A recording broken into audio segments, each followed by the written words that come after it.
Hello and welcome to another episode of I'm Just Saying. I'm Robin Battles, and this episode is titled Anatomy of a Listing, the Prep Work.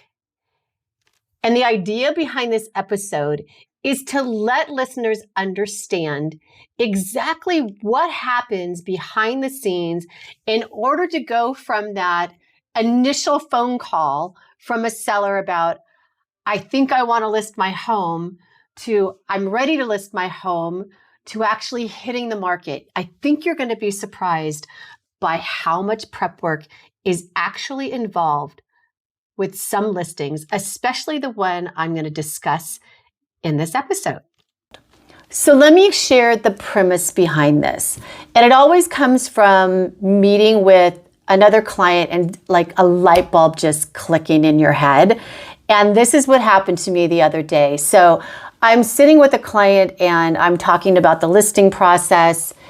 And it becomes very apparent to me that as an agent or agents, we do a terrible job of letting our clients know process before the house is listed and on the market. Because we just use these terms, oh, we're going to list your house. Well, I want to talk about the behind the scenes. And what dawned on me is I really am not a real estate agent. I think that that's just a title you get when you get your license and you sell a piece of property. And how I really look at myself when I analyze my business over 35 years is I'm really your real estate consultant. And let me explain that. I meet with clients years before they're ready to put their house on the market. They're asking me all types of questions about the market, what they should do to their house. Is it worth it? Is it the right time to sell? They're really consulting with me. I'm advising them on what their next steps are.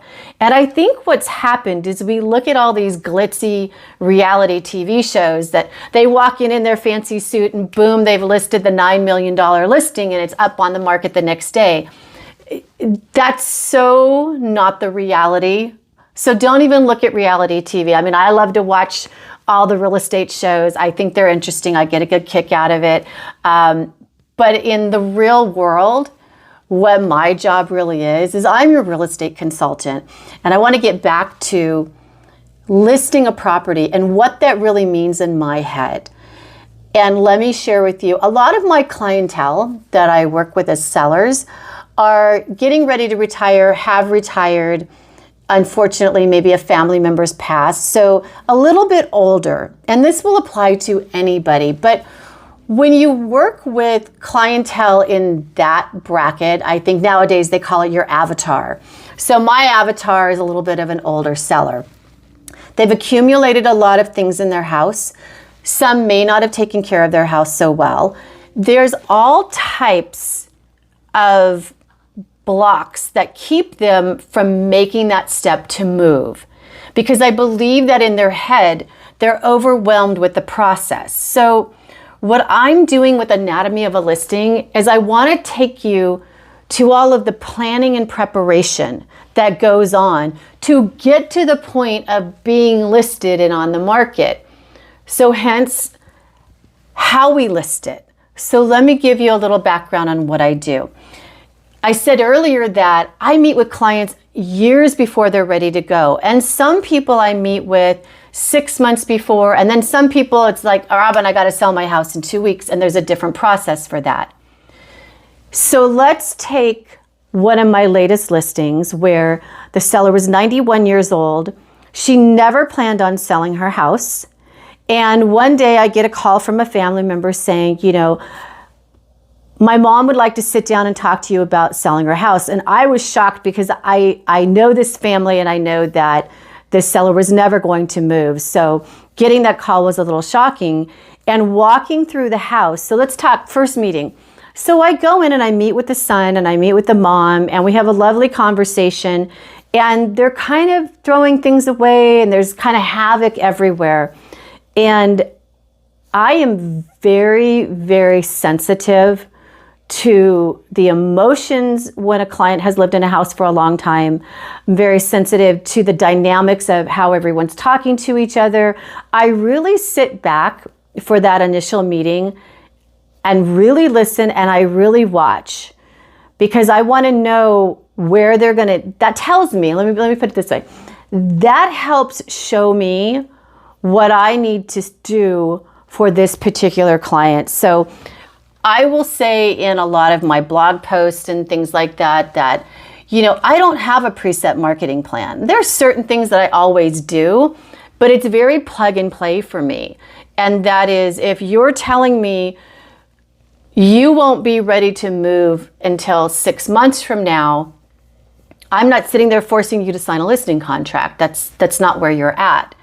But if you tell me it's going to take you 3 months to get the house ready before you want anyone even in the house, then normally what I will do is I actually will sign a listing contract with them, because that 6 months of planning and helping them organize and getting their house ready, that's part of my services. So I will sign that listing contract and put a hold on it, because I want to know that you and I are going to work together as a team, because there's going to be a lot of planning and a lot of preparation. So let's go back to this particular seller the other day. So I meet with the son, I meet with the mom, we walk through the house, and there is a lot of stuff in the house. And, the son's starting to help her pull things out, and it's really kind of turning into a little bit of a chaotic scene, for a lack of a better word. So when I sit back down for our second meeting, and we're going to sign a contract and we're going to put this plan together, I'm making a plan not just for the date of listing. I'm making a plan for, let's address every room, and what's your timeline, and what's your emotional capability to go room by room and do what I feel you need to do versus what I see that you can do. Two completely different things. What I want done versus what they can do are not always a parallel conversation. And I need to be very clear on what their expectations are versus my expectations. And I always want to meet their expectations, because I'm really irrelevant in making sure they have less stress, make sure that they don't completely get overwhelmed, and it's their house. And I've got to make sure that I'm treating their house, their memories, their emotions with the utmost care. And there comes the personalized plan. So I will sit back and I will make a calendar for everyone that's involved in the decision making, saying, okay, these are our benchmarks for the first week. And then with this particular seller, every other day I would drop into the house. She was fortunate. She had some help that could come in and help her clear things and pack things. And so what I said to this particular seller is, I only want you packing things that you know for sure are going. I don't want you worrying about emptying out all the cupboards. So what that did is it helped her focus on exactly what she needed to do. And let me put this in there. She was 91 years old, and she was a young 91 years old. So what that did is that gave us, I think it was right about 38 days. 38 days of her going room to room. And the rule was, because I'll put rules in the plan, is you can't start in one room and then decide you want to go to another room. You have to finish the checklist for that one room before you move to the next room. That's how we started getting her house organized and ready for sale. So then there was a big plan for all the kids to come down, and they were going to finish helping her pack, load everything in the truck, and they were all out of state. And this particular seller, she was going out of state. So we calendared, okay, how many days are you guys going to be here? What are their responsibilities? And then once they moved, what were my responsibilities going to be? So really over 60 days, we got her house all packed up. We got her moved out. And then as soon as that truck left the driveway, I'm not kidding you, I had a plan of action on what I promised them I would do. First, it started with cleaning out everything that they left.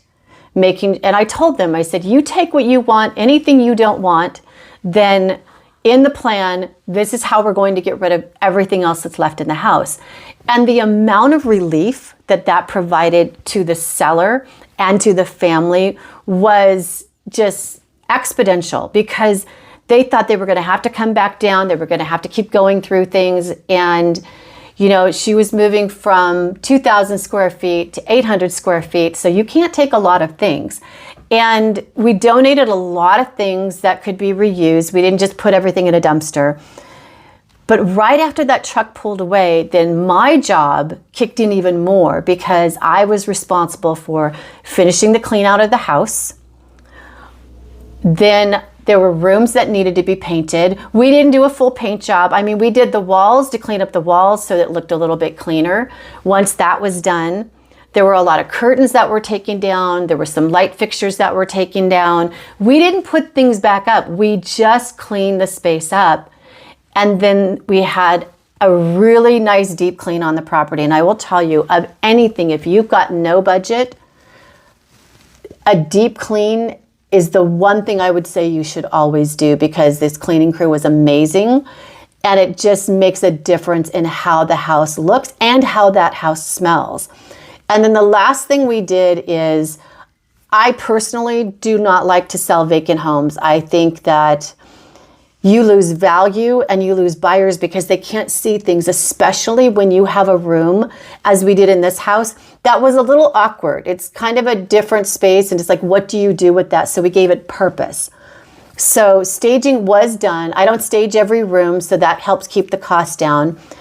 And that whole process, when I took the lead on things, was 8 days. And when the seller saw the pictures and the family saw the pictures, they're like, I can't believe this is our house. But what I'm getting at with an anatomy of a listing is, there's got to be a plan to create the listing. And no one ever talks about what's going on behind the scenes to get it to a listing that's ready to go on the open market. I can't say that. So this gives you an idea of just how flexible I am with the client, because it's not about me sitting there with, here's my 90-day marketing plan and this is how I'm going to do it. It's about, where are you going? What are your needs? What's your story? I need to know the story, because with that, I can create the outcome that you want for your story. I'm just saying, anatomy of a listing, not just listed, how it listed. I'm Robin Battles, and I hope you found some value in this episode. Until next time, have a fantastic day.